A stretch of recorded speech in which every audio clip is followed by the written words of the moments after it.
Hello, everyone, and welcome to today's session of career counseling arranged by OTN, that is Omicron Training Network, where passion meets profession. Now, we at OTN believe that learning can be a lot easier when you have an excellent platform. That's why we have a combination of foreign qualified, experienced industrial and academia experts who can help you with your professional enhancement. Now, moving towards today's topic, that is career counseling. The sole purpose of arranging this event was to address the prevalent issue faced by many students and professionals as well. Now, if I give you an example of myself, I was a pre-medical student and I had always aspired to be a doctor. But due to some unfortunate circumstances, I couldn't get into medical college. And at that time, I found myself in a dire need of a career counselor. And it's just not me.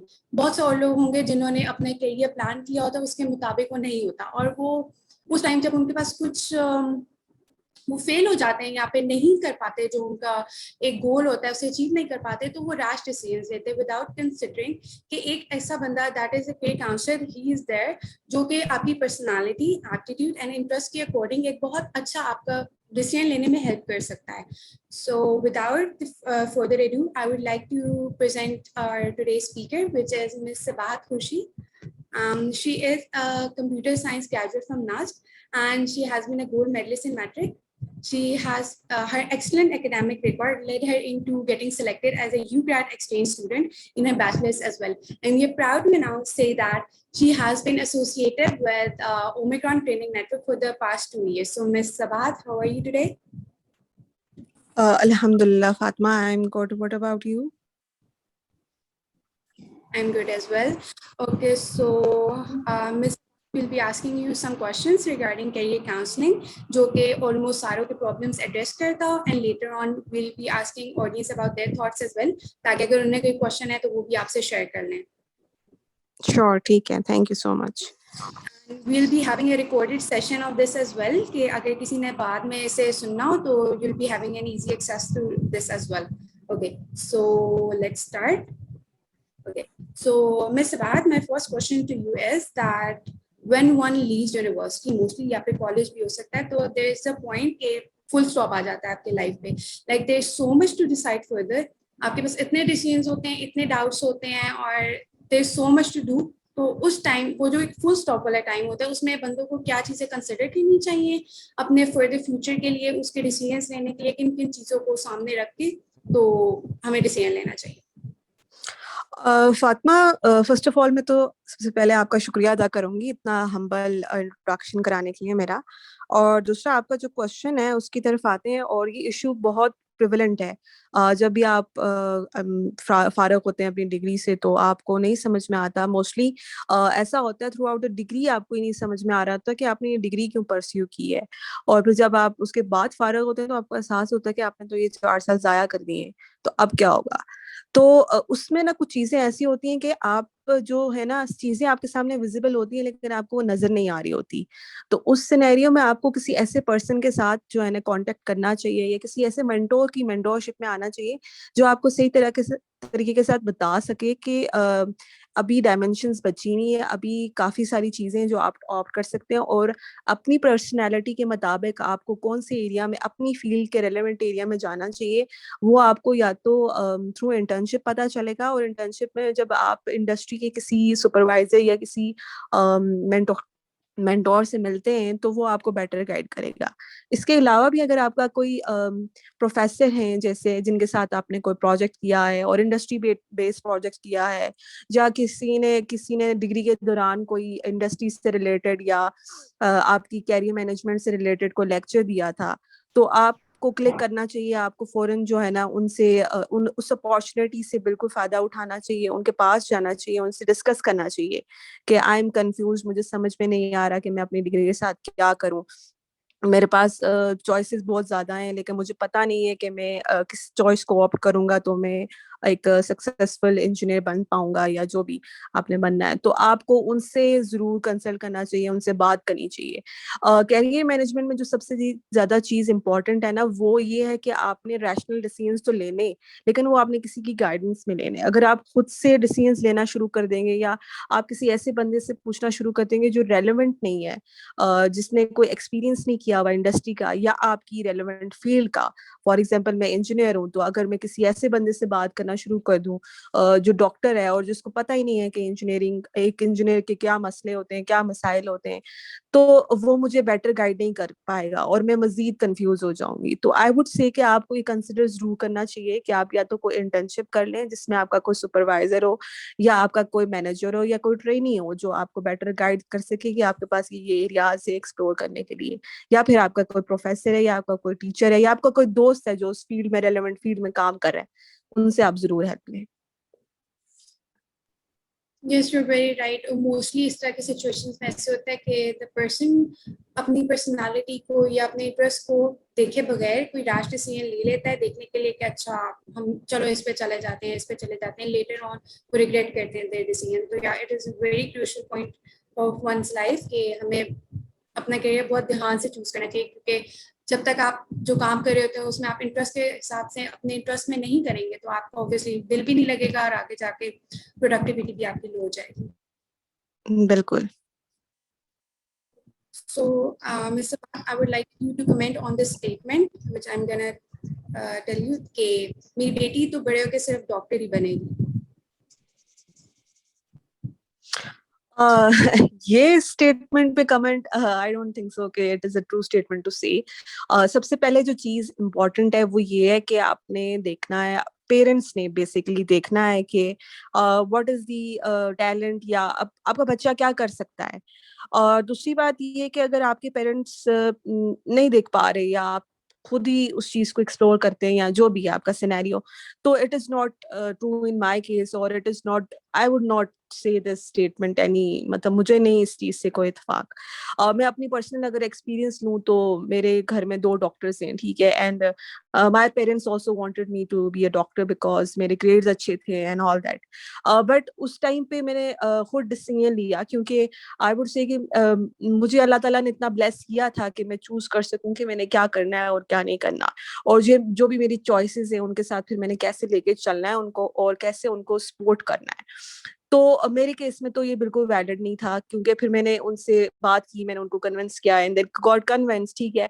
बात सही है कि जो आपका बच्चा है या जो पर्सन है उसके अंदर चीजों को लेके चलने की क्या क्या डायमेंशंस हैं उसको देखना चाहिए, ठीक है। जरूरी नहीं है कि हर बच्चा, जो हर बच्ची है वो डॉक्टर ही बनेगी और वो एक अच्छी डॉक्टर ही बनेगी। बहुत सारी ऐसी चीजें होती है, और जरूरी भी नहीं है कि हर बच्चा इंजीनियर ही बनेगा और एक अच्छा इंजीनियर बनेगा, और भी बहुत सारे प्रोफेशन हैं। आप मुख्तलिफ चीजों को एक्सप्लोर करें। एक बच्चे को आप एक ही लाइन पे लगा के रखेंगे तो उसकी जो है ना टैलेंट कहीं ना कहीं कंप्रोमाइज हो जाता है। वो आपके कहने पे तो शायद डिग्री परस्यू कर रहे, लेकिन eight the end of the day वो या तो उसको छोड़ देगा या वो उससे उकता जाएगा, या फिर वो ऐसे क्राइसिस का शिकार हो जाएगा जिसके ऊपर फिर कैरियर मैनेजमेंट या कैरियर काउंसलिंग इम्पोर्टेंट होगी। तो इसके बारे में तो मेरा यही ख्याल है। You're very right. और सिर्फ डॉक्टर इंजीनियर के अलावा भी there is very much need in our society right now कि हम लोग और प्रोफेशंस को एक्सप्लोर करें, देखिए कि और क्या क्या चीजें हैं जिधर स्टूडेंट्स जा सकते हैं। बिल्कुल। So my third question to you is, what do you think के additional courses क्या role play करते हैं apart from our education? जो हम लोग additional courses लेते हैं उनकी क्या importance है, and what soft skills especially do you think that आजकल हमारे में होनी चाहिए किसी भी organization में जाने से पहले? अच्छा, एडिशनल कोर्सेज की जो आप बात करी, ऑनलाइन कोर्सेज की बात करी आप या किसी? अच्छा। जी online हो गए या skills हम लोग जहाँ आई अपनी वुड develop। अच्छा अच्छा, आई वुड से कि मैं थोड़ा सा ये बात बताना चाहती हूँ स्टूडेंट्स को जो अभी सिर्फ अभी पढ़ रहे हैं, वो ग्रेजुएट नहीं हुए।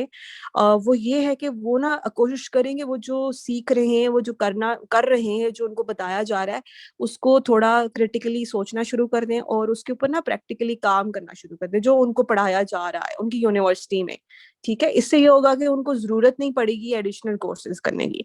एडिशनल कोर्सेज तब किए जाते हैं जब आपको या तो किसी चीज की सही समझ में नहीं आई हुई होती, या फिर कोई एक पर्टिकुलर एरिया होता है उसके ऊपर आपने मजीद अपना स्किल एनहेंस करना होता है। तो ये चीज अगर आप इसलिए करते हैं कि आपका कोई एक पर्टिकुलर सब्जेक्ट है या कोई पर्टिकुलर एरिया है, उसको आपने उसकी स्किल को एनहेंस करना है, तो दैट इज बेटर। लेकिन जब आप इसको एक मतलब एडिशनल चीज लेके चलेंगे ना, तो फिर थोड़े मसले पैदा हो जाते हैं, फिर आपके पास आप बर्डनाइज हो जाते हैं, फिर आपकी तो या तो यूनिवर्सिटी कंप्रोमाइज हो जाती है या फिर आप यही कोर्सेज करते रहते हैं। तो आई वुड से कि आप करें, जरूर करें, लेकिन जो चीजें आपको पढ़ाई जा रही है ना, उनके ऊपर सिर्फ और सिर्फ नोट्स मेकिंग करना या सिर्फ मतलब स्लाइड्स पढ़ के चले जाना, या मतलब क्योंकि आपको इतना ज्यादा सिलेबस पढ़ाया जा रहा होता है आपकी यूनिवर्सिटी में ही ऑलरेडी, कि अगर आप किसी एक सब्जेक्ट को उठाकर देखना शुरू कर देना तो और उस पर क्रिटिकली सोचना शुरू कर दें, उसको या तो प्रैक्टिकली इंप्लीमेंट करना शुरू कर देना, तो आपके पास बहुत सारी चीजें निकल आती हैं, आपको वहीं से फायदा हो जाएगा। हमको मजीद पैसे खर्च करने की या आप मजीद एनर्जी लगाने की जरूरत नहीं पड़ेगी, क्योंकि हम लोग भी ऐसे ही थे जब हम अपने अंडर ग्रेजुएट में थे। हम मोस्टली टाइम जो है ना जाया ही करते रहते थे, और जो हमने ऑलरेडी पढ़ा होता था उसके बारे में हमारी कोई रैशनल थिंकिंग नहीं होती थी, कोई क्रिटिकल थिंकिंग नहीं होती थी। बस हमारा होता था कि किसी तरह से एग्जाम पास हो जाए, बस एग्जाम पास हो जाए और ग्रेड आ जाए। तो उसमें बेसिकली क्या हो रहा है, दुनिया किस तरफ जा रही है, कोई भी ऐसा आप ले लें, सब्जेक्ट ले लें, तो हम नहीं सोचते थे और मोस्टली टाइम ही जाया हो रहा होता था। और फिर जब हम ग्रेजुएट हुए तो फिर हमें एहसास हुआ यार ये तो हमें इस पे काम करना चाहिए था। तो फिर हमें ख्याल आता है कि हम अब ना एडिशनल कोर्सेज ले लेते हैं, तो कुछ ना कुछ स्किल एनहांस हो जाएगा। तो आई वुड से कि बेटर है कि आप अपनी ग्रेजुएट डिग्री को इतना यूटिलाइज करें, जो रिसोर्सेज आपको यूनिवर्सिटी प्रोवाइड करी है उसी को ही इतना यूटिलाइज करेंगे, आपको मजीद रिसोर्सेज लगाने की जरूरत ना पड़े। और अच्छा, दूसरा क्वेश्चन आपका ये था कि इंडस्ट्री में आने के लिए क्या क्या जो है ना बंदे के अंदर सलाहियतें या स्किल्स होने चाहिए। तो एज अ न्यू ग्रेजुएट, तो आई वुड से कि सबसे जो पहली चीज है ना वो ये है कि आपके अंदर ना काम करने का शौक होना चाहिए। मतलब चाहे वो छोटा काम है, चाहे वो बड़ा काम है, या चाहे वो जैसा भी काम है, आपका सुपरवाइजर जो आपको काम कहता है उसको आपको इतना डेडिकली ऑन करना चाहिए ना कि दूसरे बंदे को आपकी डेडिकेशन इतने मीलों दूर से भी नजर आए कि इस बंदे के अंदर कुछ है, इसने कुछ अपने आप का करना है और ये काम करना चाहता है। तो dedication towards the work given to you by your training और बाय योर सुपरवाइजर जो भी हैं आपके, वो आपको बहुत ज्यादा आपके अंदर होनी चाहिए डेडिकेशन। दूसरा ये है कि आपके अंदर हार्ड वर्किंग तो होगी, वो डेडिकेशन से ही आ जाती है। अगर आप डेडिकेटेड हैं तो फिर आप इसका मतलब है हार्ड वर्क भी है। और दूसरा जो आपको सिखाया जा रहा होता है उसको ओन करें, उसको जो है ना इग्नोर मत करें, या उसको ये मत करें कि हमें इससे ज्यादा आता है, या जो भी सुपरवाइजर है या जो भी ट्रेनी है या जो भी मैनेजर है आपका इंटर्नशिप में या जिधर भी एक इंडस्ट्री में, आप उसको क्वेश्चन करने लग जाएंगे मतलब ये कैसे है और ये कैसे है। बल्कि वो जो आपको सिखा रहा होता है, क्योंकि ऑब्वियसली उसके पास एक एक्सपीरियंस होता है, वो उस इंडस्ट्री के साथ, उस ऑर्गेनाइजेशन के साथ अटैच होता है, तो ऑब्वियसली आपसे ज्यादा उसके पास एक्सपीरियंस है।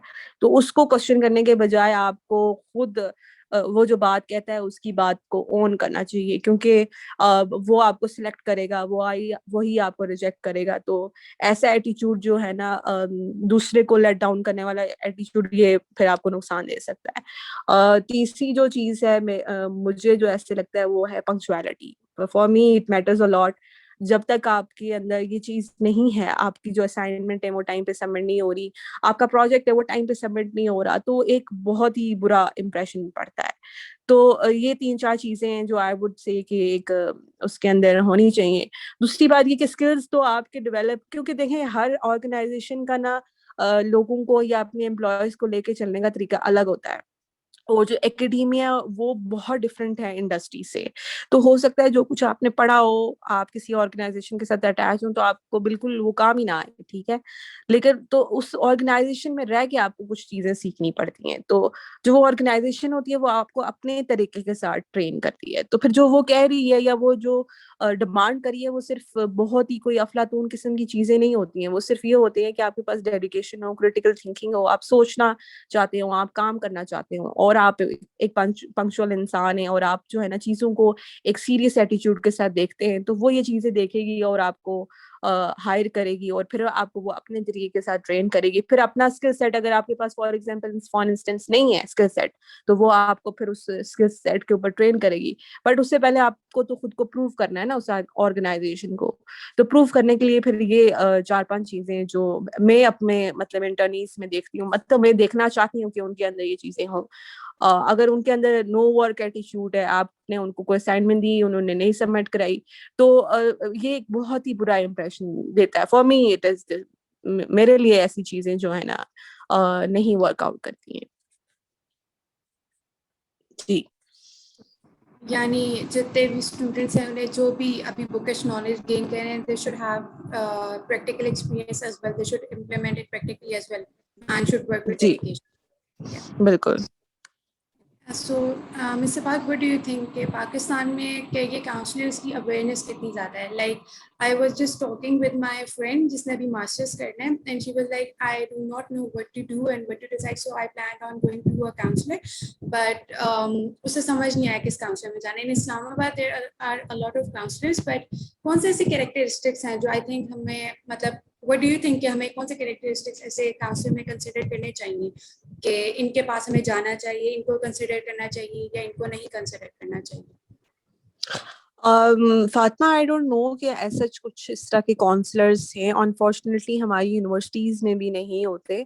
आई वाज इन अमेरिका, तो जब हम लोग जब हम एनरोल हुए थे जिस सेमेस्टर में, तो उस सेमेस्टर में वो लाइक साल का स्टार्ट था, तो उसमें ना नए फर्स्ट सेमेस्टर के लोग आ रहे थे, तो वहां पे ना बड़ी अच्छी सी उन्होंने एक पूरा डिपार्टमेंट था जिसके ऊपर वो सेशन करते थे। बट अनफॉर्चुनेटली मैंने तो एज ए नस्टियन कभी भी एक्सप्लोर नहीं किया कि कोई कैरियर काउंसलिंग डिपार्टमेंट इस तरह से है, या मुझे इसके बारे में भी कोई आइडिया नहीं है कि अदर देन दैट उसके अलावा कोई कैरियर काउंसलिंग इंस्टीट्यूट या कोई ऐसा ऑफिस वगैरह है इस्लामाबाद में या रावलपिंडी में। Unfortunately that is a very unfortunate situation. इसलिए तो हम जो है ना आगे पीछे लोगों के पास जाते हैं और फिर उसको तबाह कर देते हैं। तो करेक्टरिस्टिक्स मैंने पहले ही उसमें भी बताया था कि what I would say is के आपका जो जिससे आप गाइड लेना चाहते हैं, फॉर एग्जांपल जैसे अगर मैं बात करूं अपनी, तो आई वाज मैंने यूएससीएनई ज्वाइन किया था 2019 में एज एन इंटर्नी। तो तब मुझे भी कोई आइडिया नहीं था, मैं अपनी डिग्री के साथ बहुत ज्यादा अनसेटिस्फाइड थी, मुझे बिल्कुल पसंद नहीं आती थी सॉफ्टवेयर इंजीनियरिंग, मुझे बिल्कुल अच्छा नहीं लगता था, क्योंकि रिपीटेडली यूनिवर्सिटी में भी बताया, मुझे एहसास दिलाया जाता था, और खुद मैं अपनी मेरी अपनी भी कोई कमियां थी। तो मुझे होता था कि अब डिग्री का मैं क्या करूंगी, मुझे तो प्रोग्रामिंग आती ही नहीं, अब मैं क्या करूंगी डिग्री का। तो मैंने जब इंटर्नशिप ज्वाइन की, तो सर अफजल के अंडर जब मैंने उनके अंडर काम करना शुरू किया, तो आई रियलाइज कि यार सिर्फ ये चीज नहीं है सॉफ्टवेयर इंजीनियरिंग में, there are many other dimensions to explore. तो मुझे at the end of the internship sir ने जब बताया कि what should be your relevant field, और सर ने उस पर जब मुझे काम दिया और मैंने उसको फील्ड वर्क में कन्वर्ट कर दिया उस काम को, तो फिर जो है ना सर ने जब जिस तरह से अप्रिसिएशन दी और उन्हीं की गाइडेंस में मुझे एहसास हुआ कि यार ये वाली फील्ड तो मैं अपने लिए ऑप्ट कर सकती हूँ, मुझे इसमें मजा आ रहा है। तो देन आई रियलाइज कि वो दो मैं पर्टिकुलरली सर के पास कोई कैरियर मैनेजमेंट या कैरियर काउंसलिंग के लिए नहीं आई थी, दैट वाज जस्ट इंटर्नशिप, लेकिन उससे जो मुझे आउटकम निकला था वो मेरे लिए कैरियर मैनेजमेंट या कैरियर काउंसलिंग ही था। तो इसलिए मैं कहती हूँ कि आप या तो कोई इंटर्नशिप ज्वाइन कर लें, ठीक है, और ऐसी ऑर्गेनाइजेशन के साथ तो आप जरूर इंटर्नशिप ज्वाइन करें जो आपको थ्रू आउट लेके चलती है एक प्रोसेस के साथ, ठीक है। तो या तो कोई इंटर्नशिप कर लें आप, ठीक है, रेलेवेंट फील्ड में या रेलेवेंट उसमें उसमें ये होगा कि जो आपका सुपरवाइजर या आपका ट्रेनी होगा या आपका मैनेजर होगा, या आप जैसे सर अफजल हैं सीईओ है हमारे, तो वो कहीं ना कहीं आपको थोड़ी मेंटोरशिप प्रोवाइड कर देंगे, वो आपको गाइड कर देंगे, वो जो बातें करेंगे उससे आपको एहसास होगा, उससे खुद ही आप समझ में आ जाएगी, आपको आखज करना शुरू कर देंगे कि आप अपना कैरियर किस तरह से परस्यू कर सकते हैं। दूसरा ये कि आई वुड से कि आपके जो टीचर्स हैं they are the best resource, आपको उनको इतना यूज करना चाहिए जितना आप कर सकते हैं, क्योंकि एक तो वो लॉयल होते हैं, ठीक है, और दूसरा वो उसी फील्ड से एक तो एकेडमिया से भी होते हैं और कहीं ना कहीं उन्होंने इंडस्ट्री बेस्ड काम भी किया होता है, तो उनको थोड़ा थोड़ा आइडिया कुछ ना कुछ आप कह सकते हैं कि होता है। तो आप उनसे कंसल्ट करें, आपका जो प्रोजेक्ट सुपरवाइजर है, फॉर एग्जांपल अब अगर आप FIP करेंगे आप, तो आपका जो सुपरवाइजर है उनके साथ बातचीत शुरू करें, उनके साथ काम करना शुरू करें, उनसे गाइड लेंगे, मैम या सर इस तरह से है तो मैं कैसे करूं आगे। उसके अलावा भी अगर आपकी फैकल्टी में कोई ऐसा तो जरूर होगा, ऑब्वियसली हमारी पाकिस्तान में नस्ट की अगर मैं बात करूँ तो बहुत ही काबिल फैकल्टी है। तो आप उनमें से किसी एक को, अगर आपको कोई पसंद आया है या किसी ने कभी मैनेजमेंट पे काउंसलिंग पे बात की हो, तो आप उनसे जरूर कंसल्ट करें। और दूसरा ये, अगर आपका कोई दोस्त है, फ्रेंड है, वो आपकी इंडस्ट्री में काम कर रहा है या रेलेवेंट फील्ड में है, तो आप उससे गाइड लें। आई वुड से कि प्लीज जो है ना, फैमिली फ्रेंड से या ऐसे लोगों से जो आपकी फील्ड से एसोसिएटेड नहीं है, उससे प्लीज मशवरे मत लीजिएगा। क्योंकि मैं अब अगर अपनी बात करूँ तो मेरे दोनों बहन भाई डॉक्टर हैं, और अगर मैं उनसे अपने एज एन इंजीनियर के मसले शेयर करती हूँ ना, उनको नहीं समझ में आता कि इंजीनियरिंग का क्या सीन है, उनको कैसे, उसको कैसे मैं करूँ काम, और मेरे क्या क्या मसाइल हैं। क्योंकि हम बीइंग एन इंजीनियर, हमारे काफी सारे इश्यूज होते हैं, कोई एक इशू नहीं होता, बहुत सारे इश्यूज होते हैं, तो उनको नहीं समझ में आता। तो आई वुड से कि प्लीज, वो आपको बाकी चीजों में अच्छे मशवरे दे सकते हैं, बट आपकी रेलेवेंट फील्ड में या प्रोफेशन में नहीं दे सकते। So don't consult any irrelevant बंदा, एनी इरेलीवेंट प्रोफेशनल। आपकी जो करियर है या जो आपका प्रोफेशन है या जो इंडस्ट्री में है, उसी से ही आप हेल्प दे दो, आपके लिए बेटर हो। Yeah, okay, yes. It is very important for students to consider all these points before going towards anything, कोई भी career decide करने से पहले. And besides that, we at OTN have decided put forth 3 characteristics जो according to us बहुत important है consider करने के लिए before going towards any conflict. एक तो वो आपकी field से relevant होना चाहिए first. Second, that at least 10 years का उसका experience हो in that relevant field. And third है कि at least 3 साल का उसका experience हो as a career counselor. Only then he'll be able to or she'll be able to help you guide, ठीक है, guide through your problems. तो इसके बाद thank you so much Sabahat from my side. Now if I'll be asking you some questions as well. Sure, thank you Fatma, nice talking to you. Assalamu alaikum. Thank you, Fatma. Miss Sabat, I want to ask. जी जी, वालेकुम सलाम से इफ्रा। I want to ask, is there any specific group or age limitation for seeking career counseling, or career counseling goes throughout the life? नहीं, I don't think so that there is any specific group, क्योंकि career जो management है या career counselling है, वो through out your life चलती है। जब तक कि आप खुद को ग्रो करने से रोक दें या कोई ऐसे सर्कमस्टांसेस हो जब आप नहीं बढ़ना चाहते, तब तक कैरियर काउंसलिंग चलती रहती है, कैरियर मैनेजमेंट चलती रहती है। चाहे आप, आई वुड से कि अगर आप किसी कंपनी के बहुत बड़े अच्छे उस पे हैं, डेजिग्नेशन पे हैं, उसके बाद भी आपको कहीं ना कहीं कैरियर मैनेजमेंट चाहिए होगी आपको, अगर अगली फर्दर स्टेज पे जाने के लिए। तो बेसिकली जो कैरियर मैनेजमेंट है, वो आपके प्रोफेशनल गैप्स को ना ब्रिज करती है। तो ये स्टॉप नहीं होती, ये किसी यूनिवर्सिटी के लेवल तक या किसी इंटर्नशिप के लेवल तक या किसी ट्रेनिंग के लेवल तक नहीं एसोसिएटेड होती है, बल्कि ये थ्रू आउट योर लाइफ चलती रहती है। जी बिल्कुल. Next, I want to ask, have you ever got career counseling from anybody apart from our sir? Sir के अलावा मैंने ऑनेस्टली वैसे किसी से कभी डिस्कस नहीं किया, क्योंकि ऑनेस्टली मुझे ऐसा लगता था कि मेरे मसले कोई समझ ही नहीं सकेगा। बीइंग एन इंजीनियर, मेरी जो इश्यूज हैं उनको कोई इस तरह से ग्रैब नहीं कर पाएगा, और मुझे बड़ा ही एक डायरेक्टेड किस्म का आंसर चाहिए होता था हर उस चीज का। तो वो फिर मुझे बहुत सारे लोगों से नहीं मिलता था। मैं फिर बात भी नहीं करती थी ज्यादा लोगों से, क्योंकि मुझे अंदाजा होता था कि इन्होंने वो डायरेक्टेड आंसर नहीं देना और टू द पॉइंट बात नहीं करनी है। तो जब टू द पॉइंट बात नहीं होगी, तो फिर मेरे मसले हल नहीं होंगे। तो बेहतर है कि मैं किसी से काउंसल ना करूं। अलबत्ता ये था कि हमारी सुपरवाइजर थी मेरी फाइनल ईयर प्रोजेक्ट की, उनके साथ मेरी डिस्कशन होती थी, थोड़ी बहुत ही, ज्यादा नहीं होती थी। उनके साथ मेरी डिस्कशन थोड़ी बहुत होती थी, लेकिन मेजर जो गाइडेंस थी वो मैंने सर से ली है। जी सर, अच्छा गाइड करते हैं, हमारे लिए भी बहुत जी बिल्कुल। Why is it important to connect with experts at our uh, level? जी जी आप बोलो। नहीं, आप कंप्लीट कर दें फराज, जो भी क्वेश्चन था, सॉरी टू इंटरप्ट। जी, I am asking why is it important to connect with experts? अच्छा, ये तो एक बड़ी ही, आई वुड से कि ब्लेस्ड चीज है अगर आप आपको डायरेक्टली आप किसी एक्सपर्ट से कनेक्ट हो जाते हैं तो देखिए वही बात है कि जो एक एक्सपर्ट होगा ना उसका इतना ज्यादा एक्सपीरियंस होगा, जैसे अभी फातिमा बता भी रही थी कि 10 साल का उनका एक्सपीरियंस हो, उन्होंने 3 to 5 years उसमें काम भी किया हो, तो उससे ये होता है आपको कि आपके जो आपने आगे पीछे नहीं घूमना होता, आपकी वही बात है कि टू द पॉइंट आपको जब आंसर मिल जाता है तो फिर आपका मसले हल हो जाते हैं। अगर आप एक बात लेकर आए और वो आपके पास आगे पीछे और मतलब दुनिया जहान की कहानियां कर रहा है और जो बात आपने पूछनी है उस बात का जवाब ही नहीं दे रहा, तो फिर ये होगा कि फिर आप और कंफ्यूज हो जाएंगे।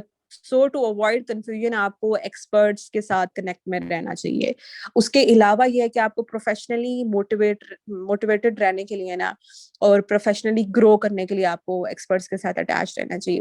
उससे ये होता है कि आपको ना एक सेंस ऑफ ये आती है कि आपने करना है, ठीक है, वरना अगर आप किसी एक्सपर्ट के साथ नहीं एसोसिएटेड है तो आपको फिर वो मोटिवेशन फील नहीं होगी। और दूसरा ये कि आपकी नॉलेज इतनी ज्यादा एनहेंस होती है कि आपके कैरियर या प्रोफेशन से रिलेटेड कि आप शायद दुनिया जान की सारी बुक्स पढ़ लें, आप उसके ऊपर दुनिया जान का सब गूगल कर दें, लेकिन वो चीजें आपको नहीं मिलेंगी जो आपको एक एक्सपर्ट के साथ कन्वर्सेशन करने के बाद मिल सकती हैं। दूसरा ये कि आपको एक अच्छी डायरेक्शन मिल जाती है टू ग्रो प्रोफेशनली, और बहुत सारी ऐसी प्रॉब्लम्स होती हैं उनका सोल्यूशन आपको एक एक्सपर्ट दे देता है। नॉलेज इंक्रीज होती है एज आई हैव सेड, और प्रोफेशनली आप ग्रो करते हैं, प्रोफेशनली आप मोटिवेटेड रहते हैं। आई थिंक यही अभी मेरे जहन में यही आ रही है। Thank you so much, Ms. Abad, for giving us time. We appreciate your advice, hard work, and productivity. Also, I want to thank you. We have to end due to time limitation. We have to end this webinar. Thank you, participants, for attending our webinar. We hope you enjoyed it.